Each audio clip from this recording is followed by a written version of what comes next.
Hammond report for Tuesday. Hello, Mr. Hammond. October 4th of 2022.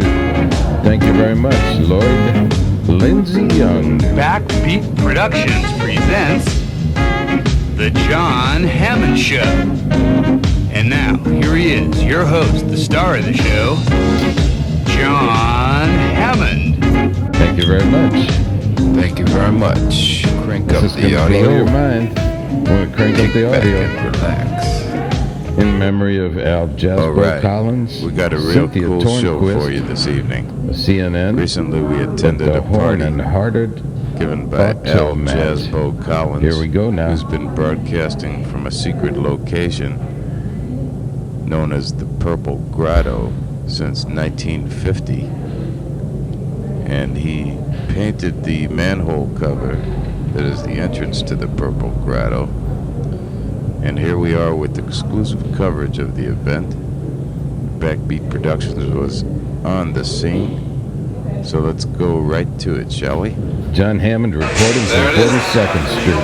Purple Grotto. All right. Hey, who said that? Hi. Oh, this is great. As many people as want to come out here, we can have them out here if you think it'd be to any advantage, but we're going to be concentrating on this, right? Jazzbeaux? Yes, we gotta get all the people out there first, all right? Yeah, you want to? Yeah, do you want to, Hey, what do you say, you guys? This is a pre-ceremony we're having out on the street, and we welcome you to it. As you can see, somewhere around here, you will find a manhole cover. And the manhole cover is the entrance to the Purple Grotto. And we paint it every once in a while to keep it looking beautiful. And tonight, early in the morning, we'll be spraying that baby. And where are those colors, Tony? Let's see those colors. the orange? All right, there's purple for the Purple Grotto. And there's orange for majuberization.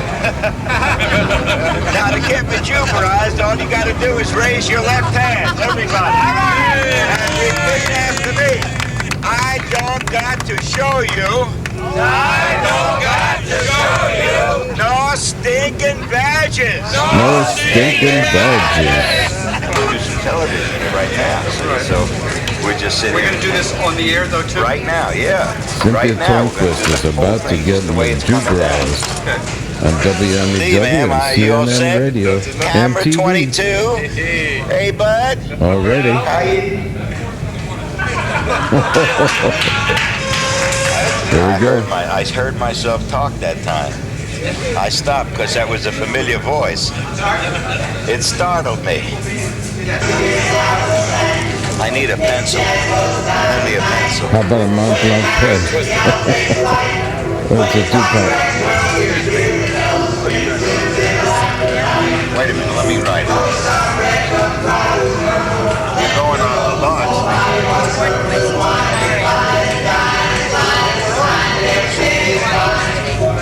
Solid silver. Thank you, man. That's a very smooth pen. Don't you know it?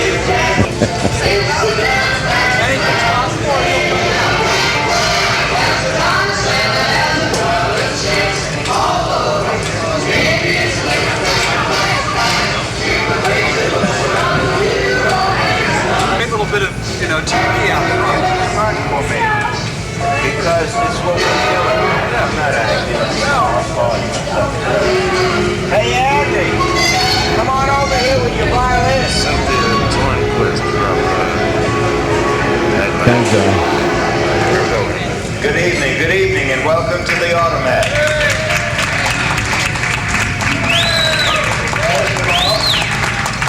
First of all, I'd like to thank Mr. Rodino, who has lent us the room for the night. This is the last Automat in the world.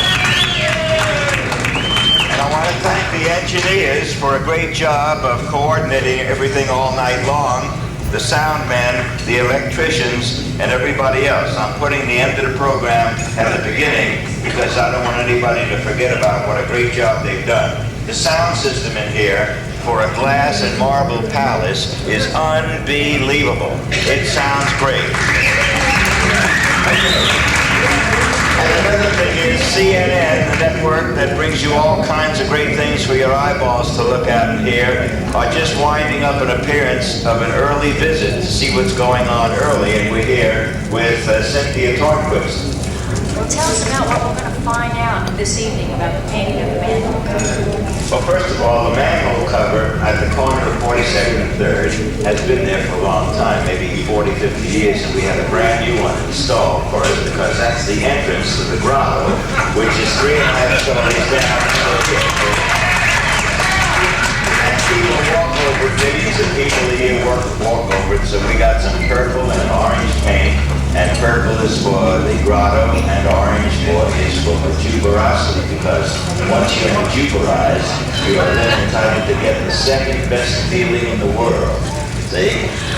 Well, Jazzbeaux, I've never been majuberized. What does majuberized mean? Well, it's a magic series of words that happened from the movie The Treasure of Sierra Madre, when Alfonso Bedoya told Humphrey Bogart that he was a member of the mounted police. And Bogart said, well, if you're the police, let me see your badges. And Alfonso said, I don't got to show you no stinking badges. And when he said that, something magic happened. And it always does to anybody that says it after that.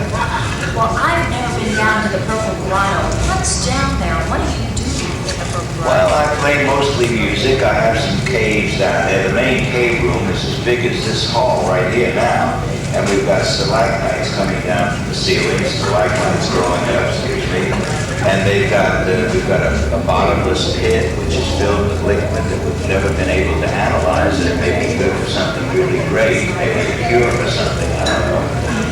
But we've got mushrooms that 4 feet diameter, great grotto workers down there, and we just have a great time. I have 3 or 4 doctors on my staff that are renting caves. Dr. Chirumbolo is there, and he is in reality a man from another planet, although we don't talk about it too much. He does work over at the planetarium and shows them where all the planets are, because he knows. With all that going on, with all that the stalagmites and the rest of it down there and the mushrooms, isn't that bad for the rabbits? No, the thing is, it's so purple that the emanating light waves are ultraviolet and they're beneficial. They make you feel good. There's nothing slimy or any kind of moisture down there. It's just dry air and lovely. Well, how did the Purple Grotto, the story of the Purple Grotto, when did you start that? Did that begin with your career? When I first came here in 1950, first WNEW over on Fifth Avenue, and I went downstairs in the basement to see if they had any records. There was an open tunnelway, and of course, anytime I see an open tunnelway, I go. And I went in there, and I saw 2 orange lights in the back, and they were kind of going on and off in an intermittent fashion. And on closer examination, I found it to be a 3.5-foot purple Tasmanian owl with large orange eyes. And his name was Harrison. They named him after the masthead of the New Yorker magazine, and Harrison Kinney, who was a guest on my program. But the grotto grew out of that investigation. I found one thing after another. And tunnels down there lead all the way to Chinatown. They lead over to 51st Street and 3rd Avenue. We did a lot of nightclub pickups going through the ground through there. There's an underground railroad up there that they used to take trash and stuff out of the city in. You know, there's an awful lot of stuff going on underground. Well, with all that stuff going on underground, it would make one think that there would be psychedelic music or punk rock going on. But you're involved with jazz. What's so special about jazz? Well, that's about the toughest question anybody has asked. But if you're going to stick around for a little while, all you got to do is listen to it. You get the message. It's right there. It's a vibration. It's a karma. It's something that makes you feel good. It's something that you need to have. It's something that some people don't have, and they don't know why they don't really feel all together with themselves. So they heard some good music, got some good rhythm, heard some melody, heard the relationship of what the improvisation is to the main theme. That's the secret of it right there. That's more profound than I've been in 20 years.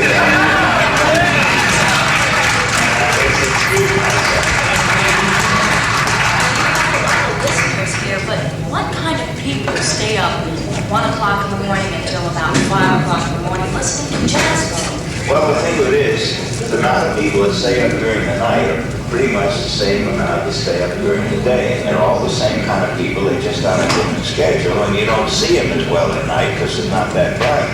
But there's that many people up. And they live their lives, they have their families, their kids go to school, they buy their automobiles and cats and dogs, and I hear all about those things. And that's why I give recipes for beer bread and peanut butter cookies in the middle of the night, because those people are the same as the daytime people. And creativity really rolls at night, especially at 3 o'clock in the morning. If you're going to write a book, if you're going to mix colors for a painting, 3 o'clock in the morning is when the generation starts. A lot of people wake up at 3 o'clock in the morning and they say to themselves, well, I wish I could get back to sleep. They should stay up and wait for the message because something's happening. That's why you wake up at 3 o'clock in the morning. No two ways about it. Well, you're awake at 3 o'clock in the morning, but you're a bi-coastal person. You have a place out in Los Angeles, you fly here. San Francisco. Oh, San Francisco. Well, tell me, what kind of a schedule do you have that you manage to live in San Francisco and still have a show come out of New York? Well, when I go out to San Francisco, it's just for recreation now on the weekends. I'm not doing any radio out of it now. So I'm all New York City, and I'll get 6 nights a week. They keep asking me, am I going back? And the answer is I'm not going back this time. I'm staying. And even the manager, Mike Kakiana, says to me, when are you going back, Jazz? Are you here for real? And all that. Yeah, I'm here, and I really love it. The excitement of the city is unbelievable. What's unusual about your show, too, is that you have a lot of live guests who come to the studio in the middle of the night to play. That's right, early in the morning. Musicians are happy to come and play, and that's especially true of jazz musicians. It's a creative thing. It's something that they don't always get a chance to do. Wow. That was absolutely fantastic. And I'm going to let this play out because I got to jump on the 38 Geary bus, the next one. For those of you who know, here's the feed lineup at the Hammond Harvest. The last great automat, 42nd Street. This is John Hammond saying bye-bye. Now, stick around to catch the last part of this Hammond report. And I'm saying, have a beautiful day and an even better one tomorrow. On Tuesday, October 4th, 2022. Bye-bye now.